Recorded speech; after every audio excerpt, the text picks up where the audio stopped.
This episode is brought to you by GOODLIFE Nutrition, developed by athletes like you. Whether you are looking for race day nutrition, daily electrolytes, or your daily protein, GOODLIFE Nutrition has you covered. Built on science and backed by common sense, it's why professional athletes like Ben Canute, Jason West, and many others have made the switch.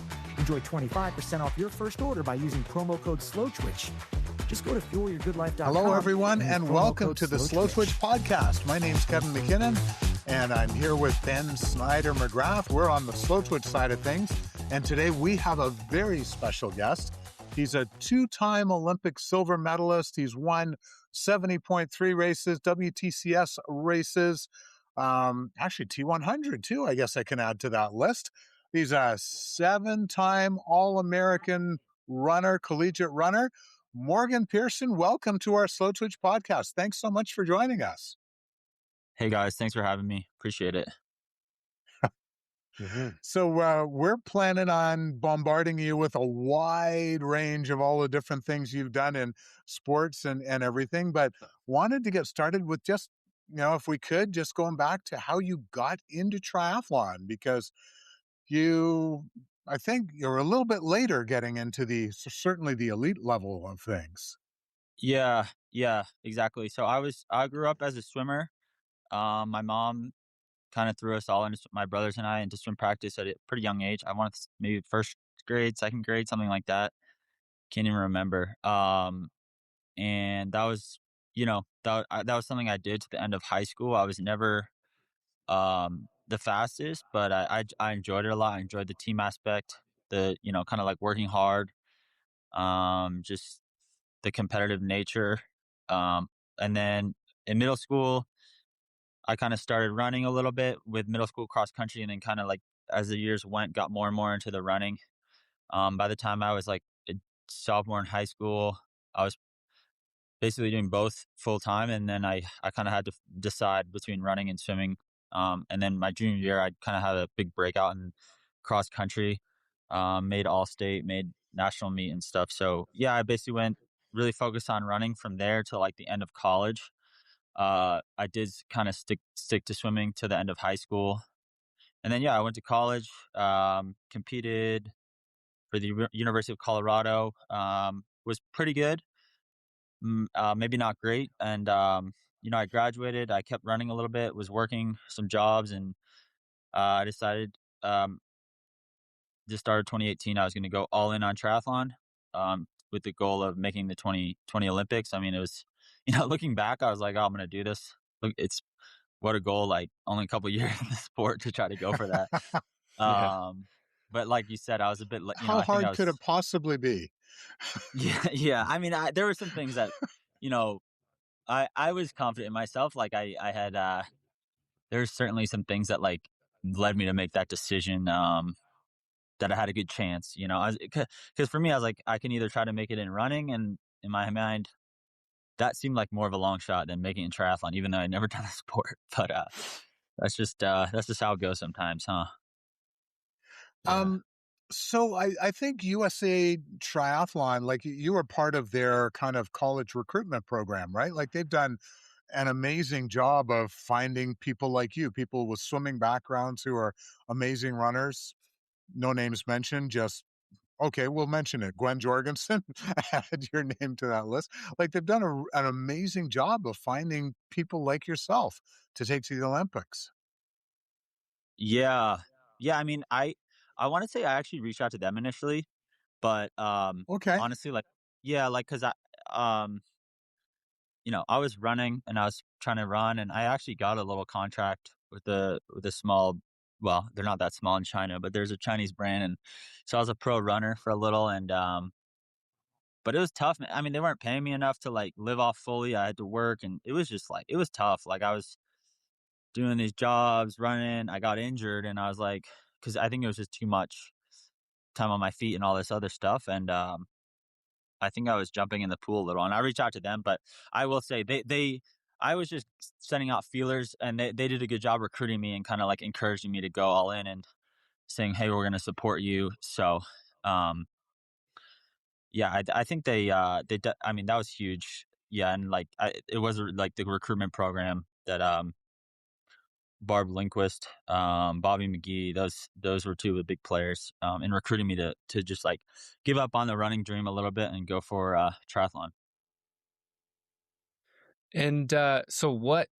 So you had the swimming and the running background, but what made you think like I'm gonna go for this? What made you reach out to them? I mean, like I said, I was a pretty good runner in in college. I think at my best finish at NCAA's was a 5th place, um, which is good. Like that's that's not bad at all. But I think Yeah. you know I think I just was like there's a couple things that happened. I mean, I'll give a name of Matt McElroy.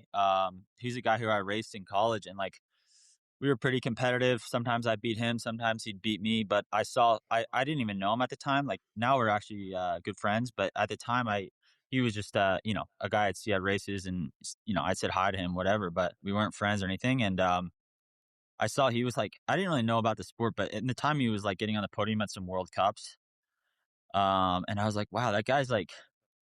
He's like, that looks pretty cool. Like he's out. I think he was doing some races in Spain and Italy and South America. And like, from the small research I did that they were World Cup level. So 2nd tier races. But I was like, wow, like, and like, there wasn't a ton of US guys doing that type of result at the time. So, yeah, I mean, that was one thing, there's a few things that happened. And that was one of them. Like, I was like, oh, wow, this guy's really, he's setting himself up to like do really well and be one of the top guys in the US. And like I think with my swimming background, like maybe I can do that too. And then I remember learning about you and the way that the story was. It seemed like your first triathlon was like age group nationals. Did you do a race before that, or was it your first race? I raced. So actually, when I was in high school and a little bit into college, I was doing lifeguarding, ocean lifeguarding, Spring Lake, New Jersey, and we used to there were some local races, and like we used to just do them for fun. So I probably did like a couple, like 3 or 4, like just I had like sneakers on the bike, and I was running in the Speedo, and like I wasn't training for them. Like I think I had like a bike from the 70s or something, and I was like always trying my hardest. It wasn't like I was like messing around, but I did try a few. I mean, there were it was called Long Branch Triathlon. They were like, so I did a few of those growing up, and I wouldn't say I was like that serious about it. I was just it was something to do over the summer. We do the ocean mile swims too over the summer too, and like we do like the 4th of July 5K. It was just like another kind of fun thing over the summer to do. So yeah, the first kind of like the age group nationals, I hadn't done a triathlon since I don't even know what year that would have been, 2012 or something, 2011. So man, yeah, I wouldn't have even been to 2012 because I would have been in college. So yeah, 2011, maybe even earlier, maybe 2010. So I was young and just the lifeguards. So this guy Joe Lemke was always trying to get me to go do them, and yeah, they were fun, but I wouldn't say it was prepared for them. Yeah.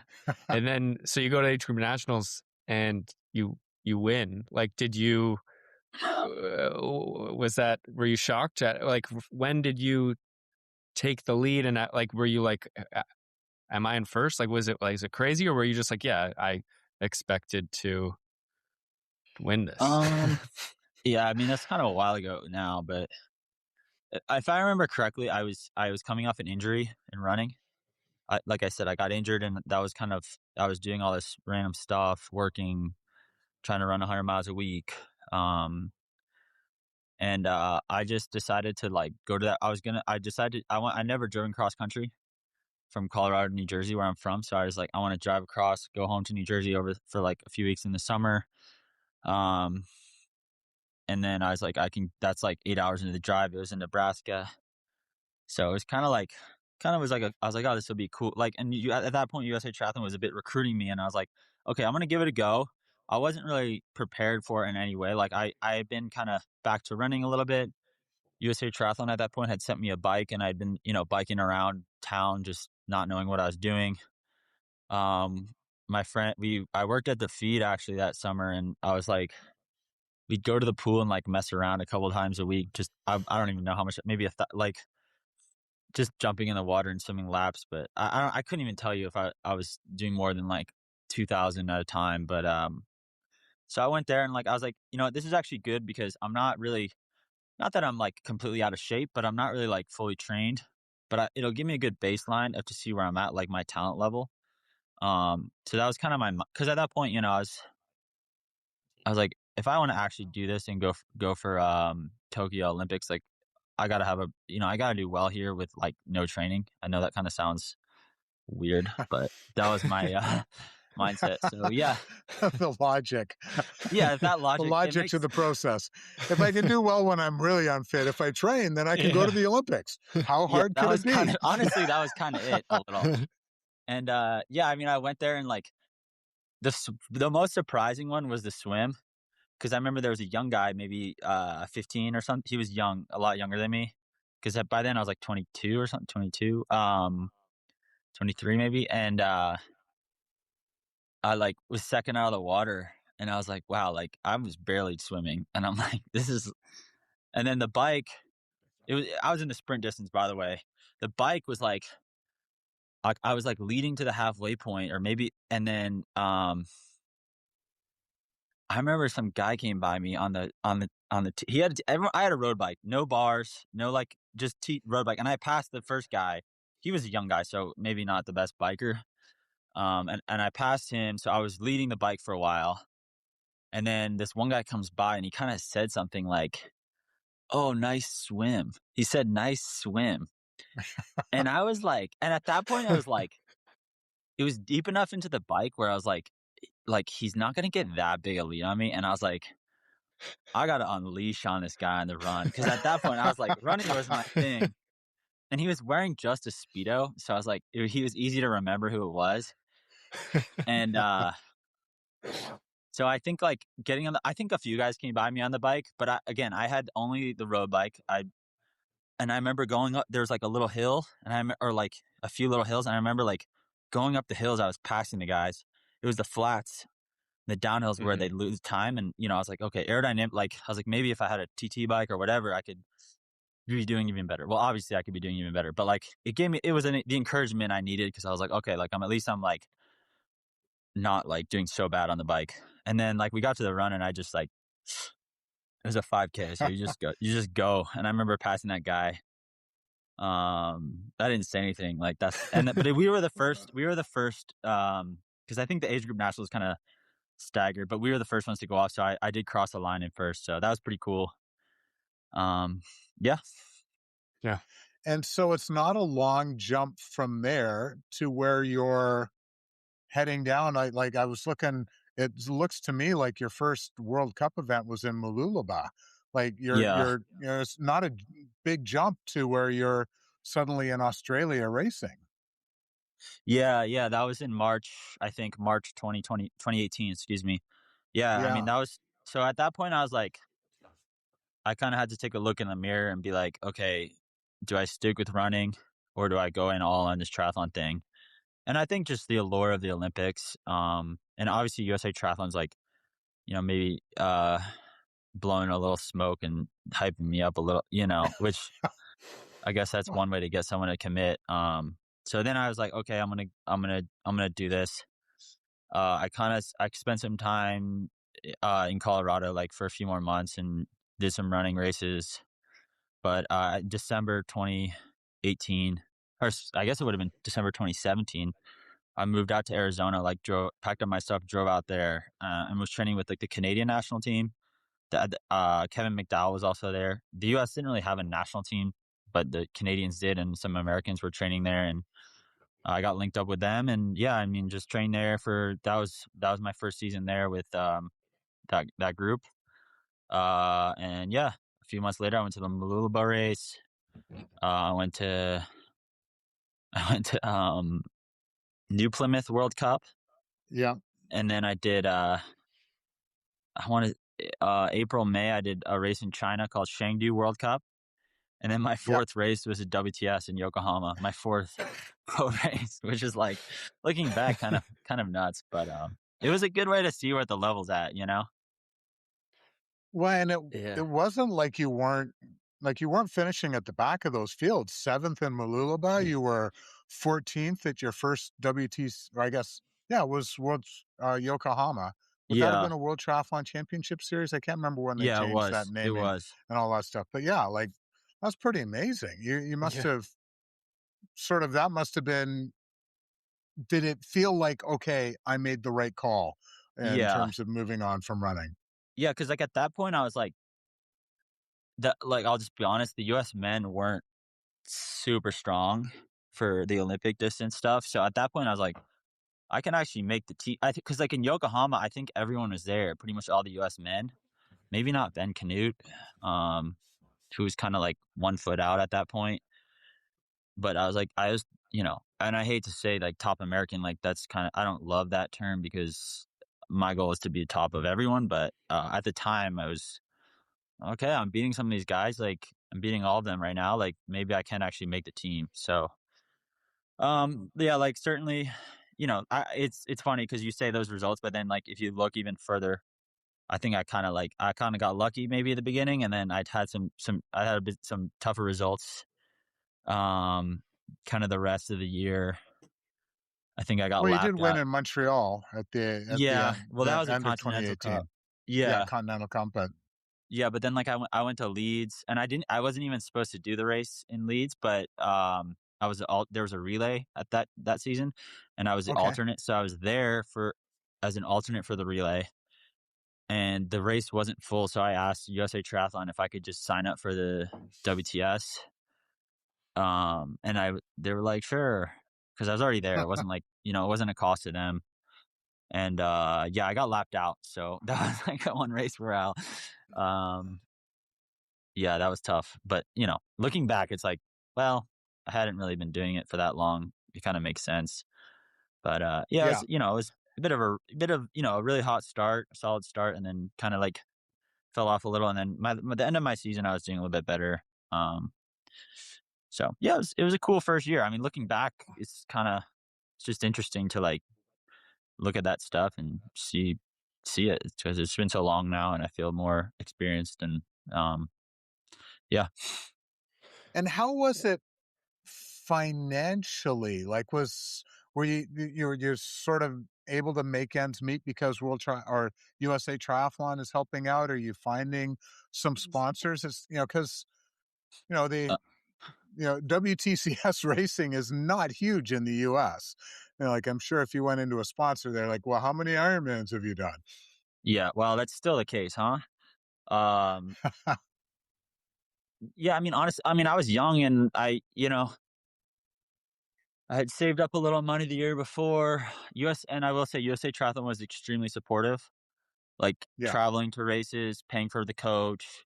Pretty much they like covered my cost of living, which was Okay. um obviously a huge investment for them, but it did kind of help me. And then by the end, I actually did qualify for the national. That was actually one of my one of the things I was most proud of was like my first season I qualified for the national team. I think I had to get like top 5. Like I think between getting top 15 in a WTS and then 2 top 5s in World Cups, I got on the bronze level national team, which it's not a ton of money, but like I didn't need a ton of money. Like I didn't have a huge expenses. And then, there's some pride, like not that it's much, but like I raced a ton that year. I raced a ton, and like every race I made a little bit of pride, like you make like $2,000 here, $1,000 here, have a good race, maybe you make $4,000. Like it adds up a little bit over the season, Yeah. So it's not, I wasn't rolling in the dough, but it was enough to support the dream, I'd say. Yeah. Mm-hmm.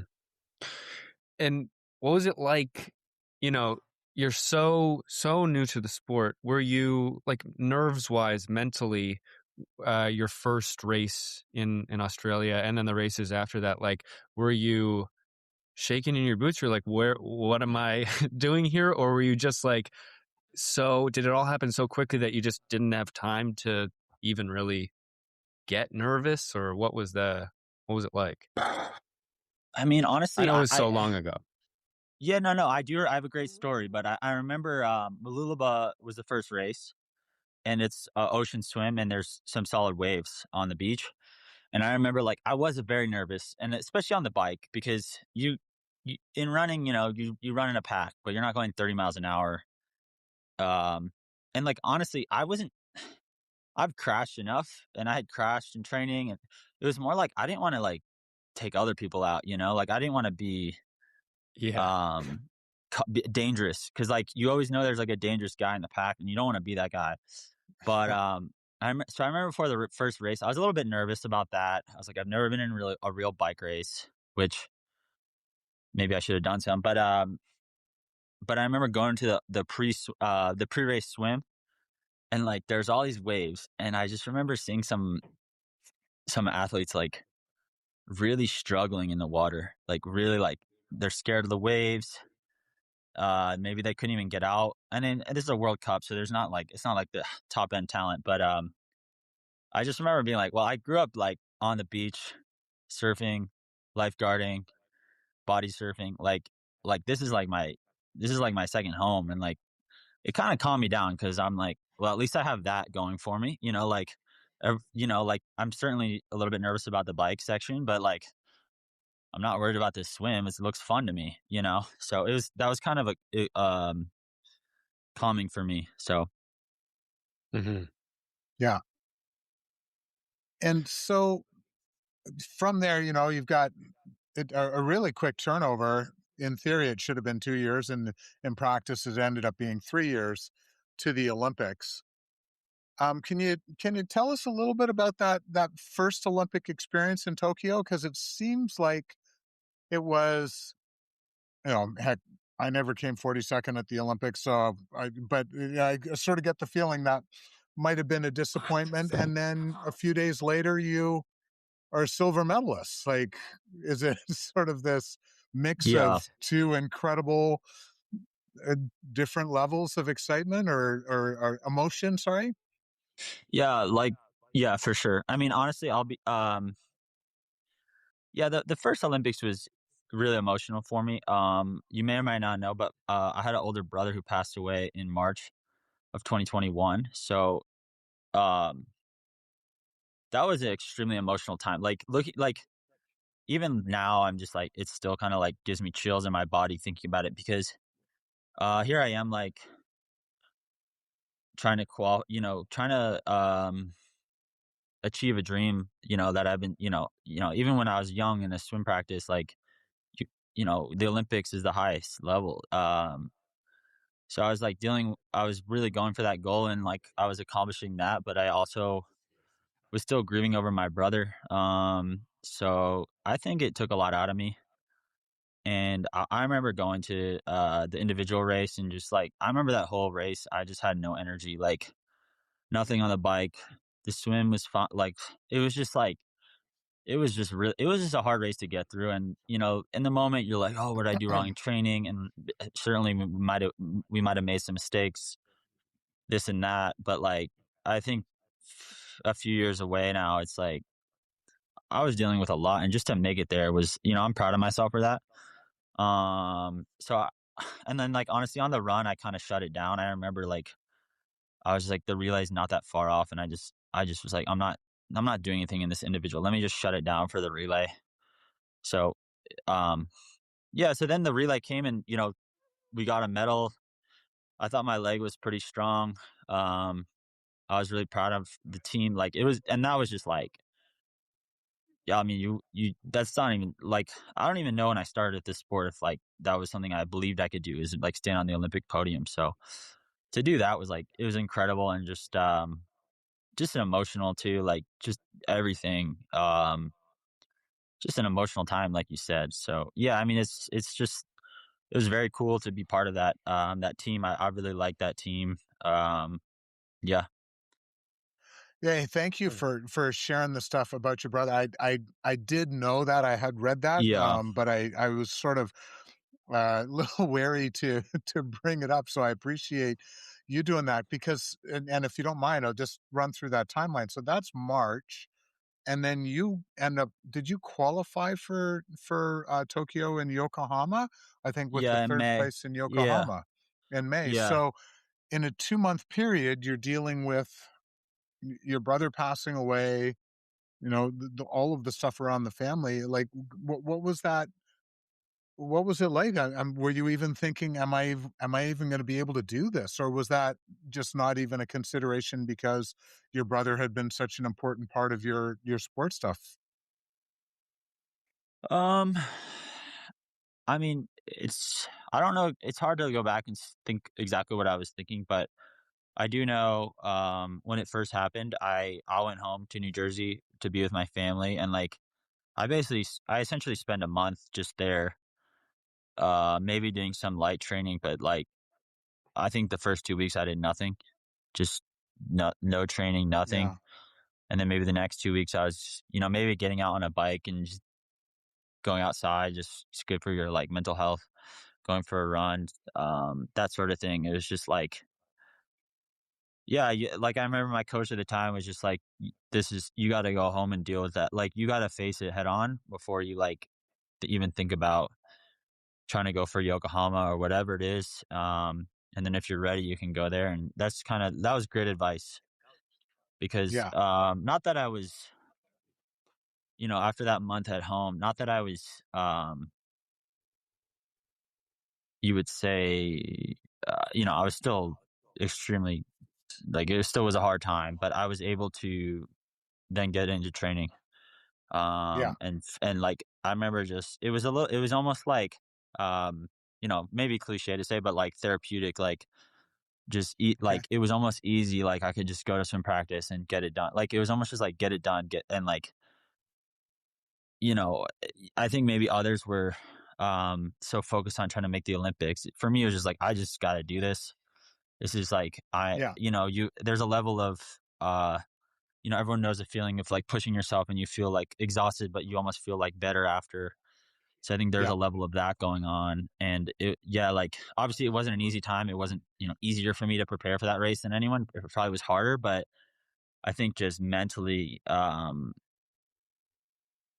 wasn't overthinking it. I just was like, I'm just doing it. Like it was very like, check the box, move on, next day right. type thing. And then like all the emotional energy went into just like, you know, grieving my brother. That's like talking on the phone with, I was talking to like a post traumatic therapist type thing, like once or twice a week. So yeah, I mean, I don't know. It wasn't an easy time. But No. like honestly, I've said this before, but like that's probably one of the most like, in turn, like, okay, like I've got like I've been to the Olympics and we won medals, but like just like qualifying for that Olympics, in that time period, like I'm really proud of myself for that. Like, um, and I'll never forget like that last lap in Yokohama, like knowing I was gonna do it. It was COVID, so like there was no fans, but I knew my family was watching at home, and like not that it made it any easier. With my brother being gone, but I just was like, like this is giving them something, and giving myself something to like to be happy about. It was just like it was a weird feeling because like you're still, it's just like the, I'll never have that feeling. I mean, hopefully I'll never have that feeling again. Hopefully no one else experiences it, but it was just like it's just like it was an emotion I don't think you can describe. Yeah. Hmm. No, it's well, hats off to you for getting through all of that. And so, moving ahead 3 years to Paris, completely different experience. You're out of COVID, and Yeah. you know, what was? Can you talk a little bit about the 2024 experience? And I wasn't in Tokyo, but I was in Paris, and that relay was one of the most exciting things I've ever watched. Can't imagine what it was like for you watching that finish. Yeah. Um, yeah, I mean, Paris was, it was honestly tough for me, like, and like I talked a little bit about Tokyo, like the individual race, how I was able to kind of work past that. But I think Paris is something that I'm still figuring out because, who knows if I could have won a medal there individually, but to not to just be like shot out the back in the swim. Everyone knows the river was played a huge role, and like I felt personally I didn't prepare, not physically but more like tactically for the swim. I can think back and just that I made some huge mistakes entering like on some in through swimming through the river, and it just cost me like major time on the swim, and then I was just not in the race. So that was really tough, and it's still tough, but the relay was yeah, it was a little bit of redemption. I think for me too, it was an opportunity as like, it was obviously Taylor Knibb was she was in Tokyo as well, but Seth and Taylor Spivey were both, new to the team. So like it was kind of an opportunity to just like be more of a team leader. I felt like in Tokyo, like Katie Zafiris was kind of the team leader, and I just felt okay. Let me take a little bit of a leadership role. I mean, I'm not taking any credit for anyone else's performance or anything, but like I did like how we came together as a team. The four of us, and even Kirsten was, she was great. She was there too. She was a positive energy. So, yeah, to come out and like, I think we all had our doubts. At least I did. Like, I was doubting myself. Some of the other teams were phenomenal. Like I'll just be honest. Like I was like, I think we were a really good team, but we hadn't we hadn't really like done too well in the relay on the WTS circuit. So, um, yeah, I didn't have super high hopes, but I mean, I feel like once the race started and Seth kind of just like did a super solid leg, he was right where you would expect him to be. Um, and I think for me, I just wanted to show what I could do because coming off the individual, I was like, I didn't even get a chance to like, I worked so hard going to Paris. Like I was just, everything was just all in for Paris for that one race. I didn't really care about anything else. So I just wanted to show a good race, and I think I had a pretty good leg. Like it wasn't, looking back, maybe some mistakes I made, but and then yeah, when Taylor got it, when I handed off to Taylor, and we were like, I was like, I think we can definitely medal. Like I think because I handed it off near Italy and Portugal, and then it was Germany and Great And Britain up the UK, road, and I Great was like, Britain I up think the we road. can get bronze. Like we have so much faith in Taylor Knibb, like, because her too, like a little bit similar to me in the individual. Like I think she kind of had a shocker of a swim. Like I think maybe we both didn't prepare for the water because she's a phenomenal swimmer. So yeah, I mean, but I just had faith in her, and she crushed it, and we got the silver. So that was, I mean, honestly, like I thought we might get bronze. I mean, because Well, Germany, yeah, initially it did come up as bronze, right? And yeah. then It's funny I because still remember I could I hear was there. Taylor from where I was in the stand, like in the press area. I could hear Taylor saying, "I got that, I got that." Yeah. No, And I was the same because I was standing right at the finish line, and I was like, I swear Taylor was like leaning in front of her. So I was kind of like, yeah, in Great Britain, like these guys are, they work the system a little. Like they're always bending, like not bending the rules, but like they're going up to the line. So I was like, I'll be pissed if they do something to like I was like, I swear we got silver. Like, it's like it's so close, but when you're there, like you can see it. And yeah, incredible race for Taylor, and incredible race for yeah. Taylor Spivey and Seth too. So yeah, what a cool thing to come together as a team. I think we all were like, no one was super satisfied with their individual race, so I just was like, um, I think we were all happy to leave with a medal though. Mm-hmm. And I know Ben's going to ask you more about getting into the distance stuff, but just before and just to finish up on the Olympic front, are you thinking of 2028? Are you like, because Yeah, you've only ever won a silver medal in the mixed relay? It would be fun to go after, try and move up one spot.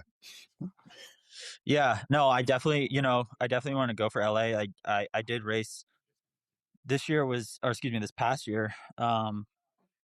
Was it was an exploration year, and we'll talk about it a little, I'm sure. Um, but like for me, the Olympics is the pinnacle of the sport. No disrespect to like 70.3 world champs or Kona world champs. Like I understand why people, put that at the highest because it's such an age, there's so many, it's such more relatable with age groups. But for me, like the Olympics is everything. That's not to say I don't want to do those races. But I think being a 3-time Olympian is something I can dream of. And like, let's just be honest, competing in a home Olympics, that's an opportunity that, you say to be an Olympian is like, most people can't do that. To compete in a home Olympics is like, you could be the best athlete ever. And maybe that your timeline just didn't line up. So yeah, there's no guarantees. I gotta start racing a little bit better short course. But it's definitely a dream of mine for sure. Yeah. That would be super cool to, I mean, yeah, like you said, like, yeah, it doesn't matter if you're Michael Phelps, like he never got to do that. Yeah. And so, like we mentioned, after the Olympics, you dipped your toe into middle distance racing. You won 70.3 in Indian Wells, and then this past season you split between T100 and WTCS. What went into that decision, and had you planned on that for a while, or was it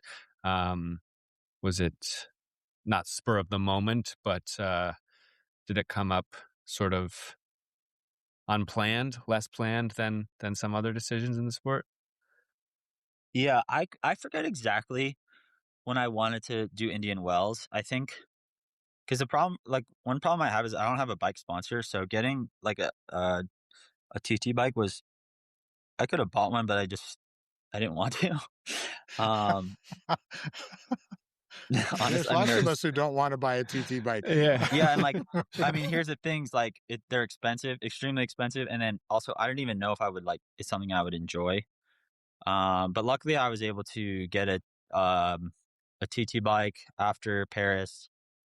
And I was like, okay, like I want to try it and do Indian Wells. And then that went well. I mean, that went well. I was able to win, which was pretty cool. Like it's always fun to win a race. It doesn't matter the level. And then yeah, the T100 reached out to me a few weeks after that actually and asked if I wanted to be, the hot shot or one of the hot shots. And I thought about it, and I put so much into Paris. Like it was really, and maybe in a bad way, like all consuming. Um, and I think I felt like I was like, and I was talking to people, and they're like, you love this, like you love this enough to keep doing it. But I think having some diversity in my program, like my racing program, was something that was important because to do another full WTS season, I've had a lot of inconsistent results. A lot of that has to do with like some health problems I've had. But still, like I just felt like mentally to go for something different, that was attractive to me. So yeah, I took the hot shot contract, and I was just like, also coming off of Tokyo, there was really only a few years to Paris. And then in 2022, I spent most of the season injured anyways. Like I barely raced because that year I was actually planning on doing some more running races and then some WTS. But I was just injured for so much of like I was just barely racing that year. So I kind of missed that opportunity. And I was like, what a great year to just try it out. Like I thought Indian Wells was, I enjoyed it. Like, yeah, it's a lot longer. It's maybe a little bit boring at parts, compared to a sprint distance or a relay. But, I enjoyed it. And yeah, so I just took it, and I thought I could still do some WTS. And, I spoke with USA Triathlon and made sure, they were okay with it. And I think they were, I think they kind of got it too. And yeah, I'm glad I did it. I think doing both was, there's a lot of positives from doing both. And, yeah. How would you kind of evaluate, or could you maybe talk a little bit about the challenges of balancing those two things, or are there? To me, they're dramatically different, but you had a bunch of, like, obviously the T100, you did a bunch of those and had some huge success. We'll talk about that towards the end of the season. The WTCS stuff, certainly, started out as a bit of a challenge. You had 5th in Weihai, 11th in Yeah. Wollongong. So, how was it to try and go back and forth between those two different things? Um, yeah, it was, I think for me, the biggest thing was just having patience with the long course because I've already done a lots of short course. And like you said, I had some really bad results throughout the season, but looking back, each one of those races was, I kind of had like an excuse until even in, cause like, for example, go to, Yokohama, I had broken my wrist and I missed like 6 weeks of swimming. And then I literally was in the pool for 2 weeks and then I went to the race. And like, we all know short course, the swim matters a lot. So it's just like, Oh, yeah. okay, like that one makes sense. The net, so all these WTS were, um, not going well, but I kind of, until I got to China, I kind of like, I was, I had a built-in excuse. So, but I knew, I wanted to stick with the short course because I do want to go for LA. And like, even if the results weren't there, I still had to stick with it. Um, because obviously, like, well, it's just like, you don't want to leave, in my opinion. Like, you always want to stay connected. And then, the ranking points is a huge factor in qualifying. So Right. the WTS was almost more of a, how do you say, like, try to do my best, but know that there was going to be some ups and downs by doing the long course. And then the long course or middle distance, however you might say, for me, it was about improvement. That was all I cared about this year, or excuse me, this past year. Like, I knew, let's be honest, Indian Wells or whatever it's called now, La Quinta, that's not a high level race. Like, let's just be honest. Like, the top guys are doing 70.3 worlds, they're doing T100s. So for me, I was like, that was a great race, get the win. But I know when I go to my first T100, like, it's probably gonna be a shock to the system. And all I can do is leave each race and try to learn something, get a little bit better. And that was my mindset for the race. And it was really nice mindset to have because I didn't do awful at the beginning. I got 8th in San Francisco. I got 7th in Vancouver. But it was just like, when your only goal is, 6th in French yeah, Riviera. So you 6th in France. kept moving up one spot in your first 3. Yeah, Most people would exactly. say And that's like, pretty good. yeah, and I was, not, there's only 20 people in the race, but it's 20 really good athletes, or at least like 10 really good athletes, 15. Maybe some of the last guys are like last minute ads, whatever. No disrespect to them, but when the only goal is improvement, like that's very that's easy pill to swallow. And like, I was doing that, and so it was a lot of, honestly, the T100 season was a lot of fun. Like, I really enjoyed not having that pressure on myself and just racing with like that beginner mindset. And I really enjoyed it. And you might be sick of talking about it at this point, but could you take us through your win at T100 Dubai and just the like insanity that that occurred? Yeah. Yeah, like, so T100 Dubai was, by then the short course was over and I was just all in on long course. So that was, first off, that really helped, I think. Or not really helped, but it did help. And the race was kind of going as they had gone. The biggest difference was um some of the guys who, like, I think the swim was actually pretty fast that day. So some of the guys like Mika Newt and I'm trying to, who was with Mika? Oh yeah, some of the guys were just basically like, they closed the gap on me on the bike and passed me, but they weren't so far ahead on me that I couldn't catch them on the run. So then you go, Right. so basically what happened for me is, I can only speak from my experiences. Like, I was the first on the bike. I was doing pretty well on the bike, staying with the lead group, with Martin Van Riel. Um, and I was like, I was like, oh wow, I've leveled up. Like, in the past, I kind of just got shot out and had to go my own pace from the start. So I was like, this is great. But then Hayden and Matisse kind of flew by us, and it kind of blew up the group. And around that same, and I was honestly probably getting too much on the bike. I was going to the front. I was attacking up the little climbs, or not attacking, but just like moving up the pack on the climbs. I was doing too much looking back because that day was extremely hot as well too. So Hayden and Matisse kind of caught up to us. And around that time, I just like really started overheating. And I was like, oh man, like this could be a long day. Cause it's hot in Dubai, like in November, and it was like middle of the day.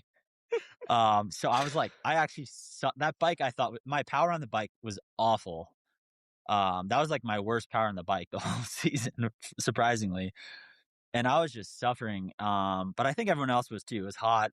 And I got off the bike and I didn't realize people had missed kind of laps on the bike. So I thought it was a group of Hayden, Martin, and Matisse. And then the second group of Mika, Sam, and there might have, who else was there? There might have been one other guy. And then Greg Barnaby was ahead of me, and I got off the bike with Vince. So I just, when it's a race like that, 18K, it's hot. You just set out on the run, and I can't even look at these guys. Like I'm just going my own pace. And luckily, I was passing guys. I was like, okay, like I'm in 6th, I'm in 5th. Wow, like one better than the last race. Like every race, one place better. And then I passed Mika Newt, and I was like, okay, like I'm in 4th. Like this is pretty cool. Like 4th place. And then I saw Matisse and Martin Van Riel, and in my mind, Hayden was just like up the road, and he got the win. So I thought I was in 4th, and I'm like, all right, I could get on the podium. So I catch Matisse, and I don't even like. There was this miscounting laps on the run. I never even experienced that. I was just like, I counted laps in my head. I had my watch on. Because you were one of only 4 people who did all of the laps on the run. So like I came by, and then at one point their motorcycle was like right in front of me, and I was thinking like, this is kind of weird. Like, why is it like for a few seconds? But I was like, why is it following me like the whole lap? I was like, maybe because I'm like closing on Martin Van Riel. Like this could be a great race for 2nd. And Martin, who obviously had miscounted laps on the bike, he kept going that my 8th lap, it would have been his 7th lap. So in my mind, I was just chasing him. Maybe that's why I did the full 8 and didn't notice him telling me to run in. And then so I was like, okay, like 3rd place, because I didn't know coming to the last stretch, you turn right and go to the finish line. In my mind, Hayden had won. He was way ahead. Martin was in 2nd. I was closing on him, but running out of space. And then I passed everyone else on the run. And then we turned that right, and I'm like, what is, like, I see all these guys just like packed in the finish line. And I was just like, what on earth is that? Like, and I was like, I did it. Like, I was so confused, because in my mind, I was like, I definitely did 8 laps. Yeah. And we finished. You did. Obviously, yeah, I did. Exactly. And then we finished, and it was like, obviously everyone knows what happens after that. And, well, to some extent. So what does happen after that? Like you guys all, like, everyone ends up in a meeting, I believe, right? Yeah. And it's okay. Yeah. Well, so was at that it like point, a it was vote for how are we going to do this, or? Yeah. I mean, I honestly didn't participate in, I was like, it doesn't change, because at that point they were like, the guys that miscounted on the bike, that was your fault. Everyone else, it was kind of our fault, because we did have referees telling you to run in.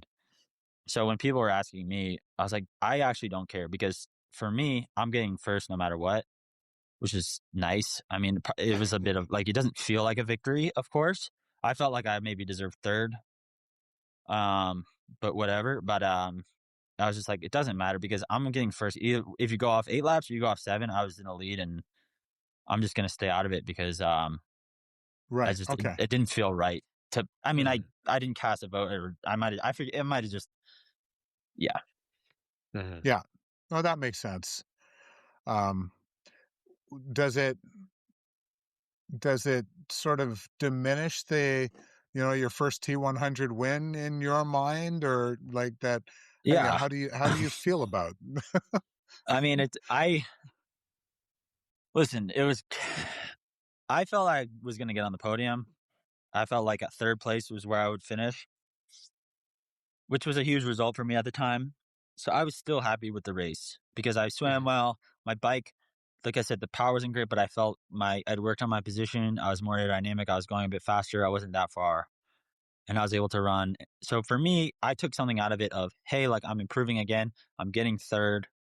To win, like it's not like I was like, I'm a T100 like it didn't feel like that to me. Yeah. But yeah. So what happens in 2026 then? Are you looking at, more Olympic qualifying? Are you going back to try and win the T100 series, win more races?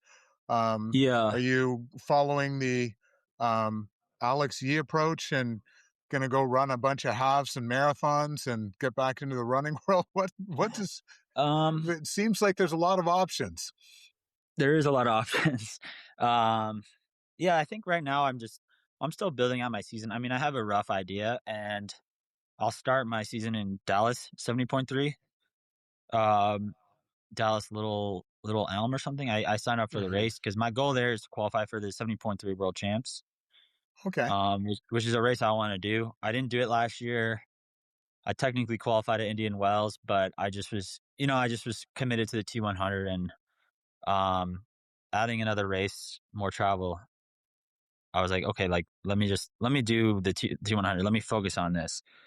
I do plan on doing a bunch of WTS, and I do plan on doing. I hope to do, maybe skip one T100, but then so that would be what, 4 more, because I think there's 5 per gender.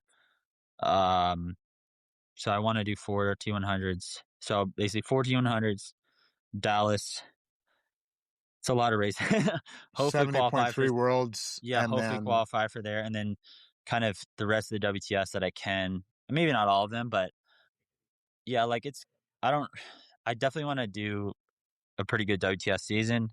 I've been working on some of the stuff that I feel I didn't get to show last year. For example, like I was talking about, my first race in Abu Dhabi last year, I'd run a half marathon a few weeks before. I was focused on that. Wasn't really in good shape triathlon wise. Then I broke my wrist. Then I went to France. I raced the T100 the day before, and then the T100 the next day. I was just smoked. I went to Czech Republic and I crashed. Not my fault either. China, I got 5th. That was the first race where I kind of didn't have built an excuse, but I was still pretty beat up from the crash. It was only 2 weeks after, and I was sore, and I just left my coach, and I didn't set myself up for total success. And then Wollongong was the one where I'm a little bit upset about. I just felt I had a bad run.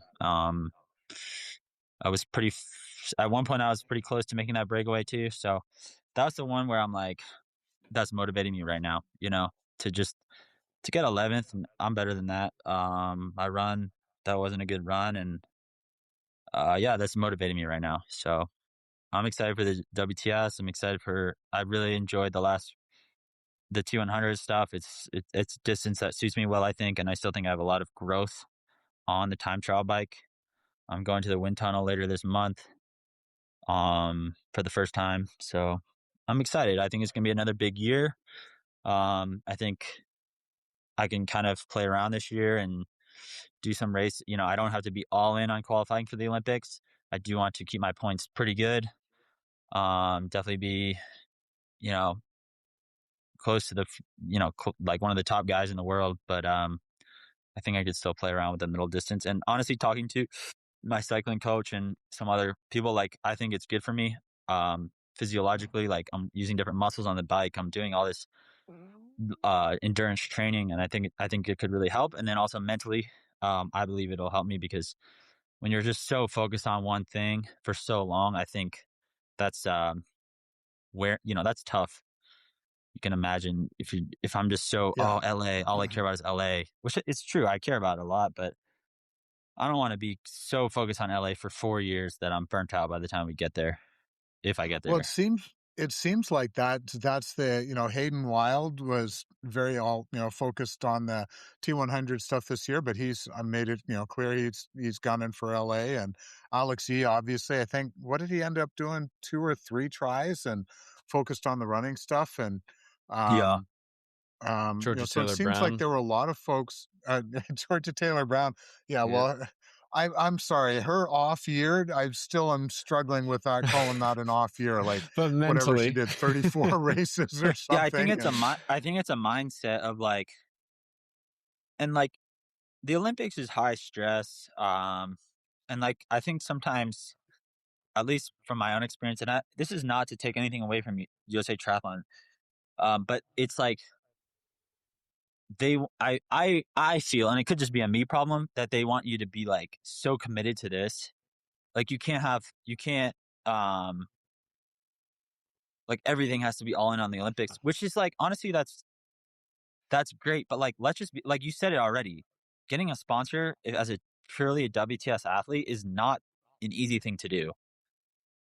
Yeah, You have to be really good, and by really good I mean like probably like especially for US, probably like finishing on the podium in the overall at the end of the year. Like, so there's 3 guys. If like because I don't, it's hard to do. So, um, I'm not saying you can't get little sponsors here and there, but like getting a very good bike sponsor or something like that as a US athlete is just it's hard. mm-hmm. So I think there's a lot of positives to doing other races. I think this year, like I raced a ton. I like I said, I broke my wrist early in the season, but I got to the end of the season. We got to Qatar, and I not mentally fresh, but I was just like I could tell a lot of people were just like burnt. But I think because I had done, I ran a half marathon early in this year. I had done short course. Um, I did a super try. I think I was a bit mentally, I was like a little bit more fresh, and I probably traveled more than anyone. So I think that was pretty yeah. cool. And maybe something I can learn from. Mm-hmm. Um, I know Ben's going to ask more about sort of running and distance stuff, but just before we get there, just one last Olympic question. To me, watching Cassandra win in Paris last year, I was, just unbelievable. I couldn't imagine the pressure she was under to win, basically in, her home. I don't know if it's quite her Yeah. hometown, but close enough to it. Uh, you know, Assuming everything goes well and you're on that start line in LA, what can you imagine the pressure? Or, what do you think that's going to be like? Or is that a Um, horrible question to ask? no, I understand. I think like it's for me, I think I've matured a lot in the last couple of years. And especially coming off Paris, I think maybe not that I was immature, but I think that pressure and that it's just a lot. And I think for me right now, just and again, this is maybe very cliche, but like just focusing on the process, training every day. Um, Even like we're talking about doing some different races and having, enjoying it and having fun is part of the process. And I think I'm at the point now, I believe that like I there will be like knock on wood, like there's no guarantees. Hopefully I can make it there healthy and um ready. But like I just feel like I'm doing everything now, in the past year, really, in the past couple of months. I've kind of changed my mindset of like I'm doing everything now that I can do. Like I don't have that many, like this will be my last Olympics. Like there's no that's I'm not even gonna I'll say it now. Like I'm not gonna go for another one. So I'm doing everything I can now. Like yesterday, I don't even tell you my training yesterday because like most people wouldn't even, they won't want to, like I don't want to, like it's just hard, man. Like I'm pushing myself, and my belief is um if I do that, I'm not gonna feel that overwhelming pressure because at the end of the day, like you've done everything. Yeah. The race is the race. You can't do it, like you can only get the most out of yourself. So for me, it's like right now in the past couple months, I've been dialing up the, I don't know what to say. I've just been I've, not that I wasn't taking it serious, but I just feel like maybe coming off Paris, I just needed to dial back a little bit. Now I'm dialing it back up and taking things to a new level. And we have 3 more years, 2.5 more years, I guess. And, I think hopefully if I keep doing that, I'll be ready, and then we'll see. Mm-hmm. And then, sorry. In terms of, Kevin had already asked about the running and stuff, but well, that, and then on Instagram you had said, I think in your last post of 2025, that you might, like, you mentioned Kona. So is there, I guess if you're not planning on trying to qualify for Kona this year, you're not going to try to qualify before the Olympics, I would imagine. But do you, want to go to Kona? Is that something you'd like to do? And then also, I want to see you run. After your 101 half marathon last year, you're like 23rd fastest in U.S. history. And I looked at the list. None of the other guys, the 22 fastest, are triathletes. Like, it's just wild. So I want to see you just run too. I want to see what you can do. Do you have hopes, plans to do that? Yeah. So Kona, like, I have to go back and forth because there's a small chance I try to go for Kona this year. You're right in saying in 2027, I wouldn't do it because it's too close to Paris. I'll be honest, like, there's a lot of talk of this 12-meter draft zone going to 20 meters. And, like, I raced T100 the whole year. I got second in the final, the biggest race of the year, 20 meters. But, like, let's just be honest, like, I'm leading out the swims. I'm doing the fastest runs. Like, the 12 meters might help me. So maybe it's smart to go for Kona if it's still 12 this year and they bump it up to the following year. Like, let's just be honest, it could be smart. Wow. But we'll see. I think we'll see. And then in terms of running, my goal right now is to, it's a goal, of course, to try to qualify for, cause like they don't even have like the standards out for how to qualify for the Olympics for triathlon for US. I don't think they've published anything if there's a test event. So for example, in 2023, I qualified a year out. So my goal would be to qualify a year out at the test event, or whether that's the grand final.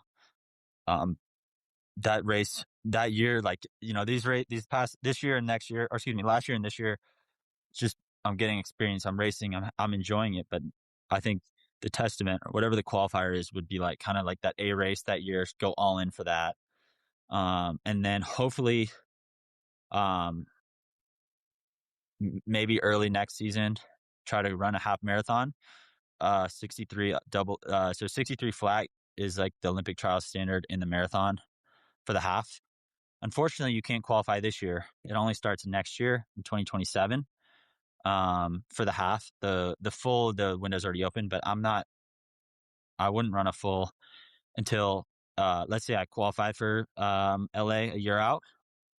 The trials that winter, hopefully I could qualify there through a half. I've broken 63. I've done 4 half marathons now, and every time I break 63. I don't see why I couldn't do that. And then hopefully at the trials, run the trials. And I'll say this, if you talk to me like a year ago, the like in the past year, US marathoning, I feel like has, especially for the men, has really improved. It's just gotten a lot better. Like, there's just a lot of guys. So I don't know if it's realistic for me to try to like make the team, but being at the trials, I think would be pretty cool. And I think that would give me plenty of time to recover and then hopefully train for the summer. Mm-hmm. Yeah. Wow. Yeah, That's, cool. that would be, and yeah, I guess qualifying, certainly Taylor qualified in the time trial, and for Paris and also, but marathon triathlon double, now that one would be unique. So. Yeah, Taylor's a freak. Yeah.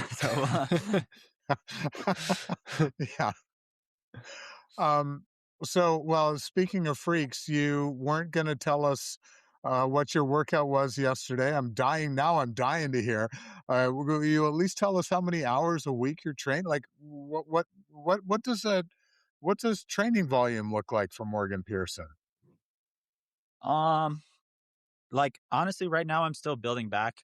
I wanted to take a pretty good break after the race to Qatar because I hadn't really taken like a substantial break since honestly like before Paris Olympics. I mean, I took some time off here or there, but I was just like uh even after Paris I took like a kind of a down week, and then the season went, and then I did Indian Wells in December, and then I did Houston half in January, and then it's basically I was just like I was doing kind of these mini breaks, which is fine, and but mentally I just wanted to take more of a break, enjoy some.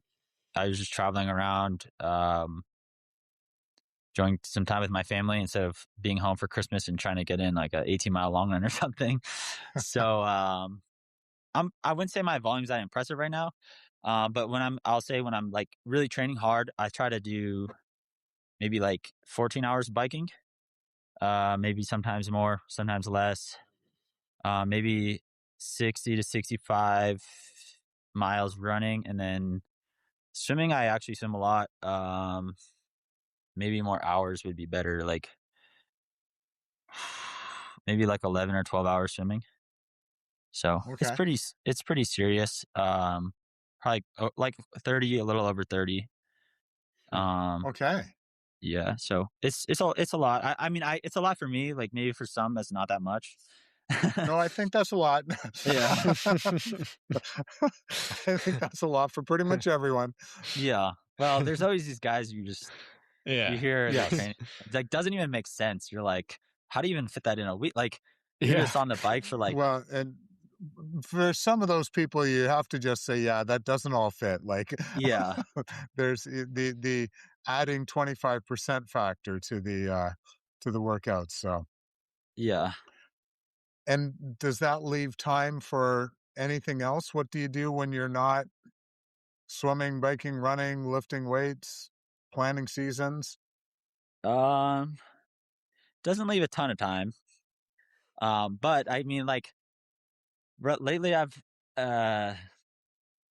I've been enjoying like, so I got a sauna last year, and every night I try to do the sauna, but like within there, I try to just do Sudoku puzzles, which is something I'm really enjoying lately. Sudoku.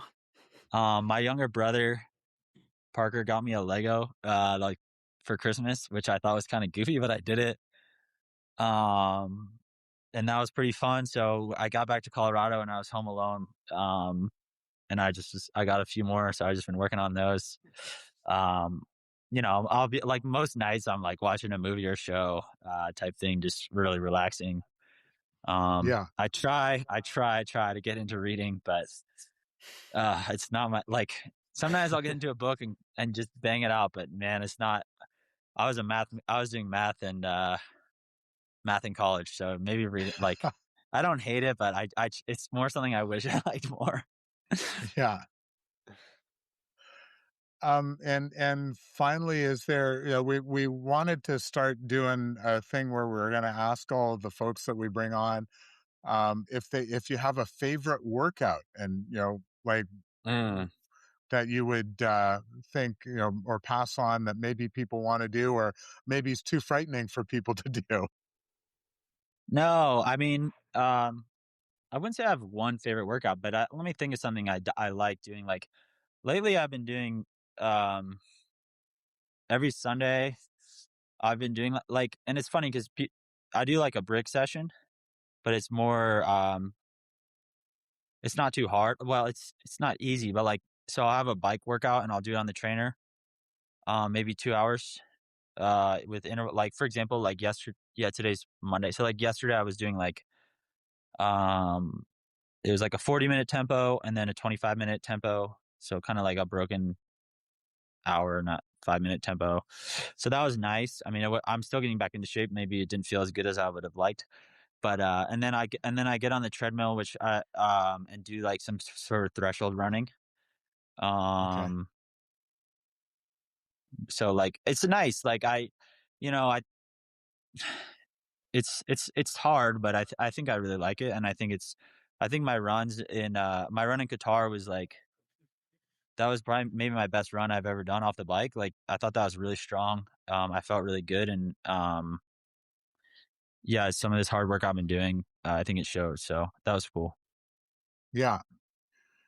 Oh, that's great. And do you feel like the T100 stuff ultimately, do you feel like that's is going to help you in the Olympics? Like, I'm assuming, based on all of this, the Olympics is the ultimate goal. And Yeah. so hopefully things like the T100 and doing all the strength stuff is going to be the difference maker.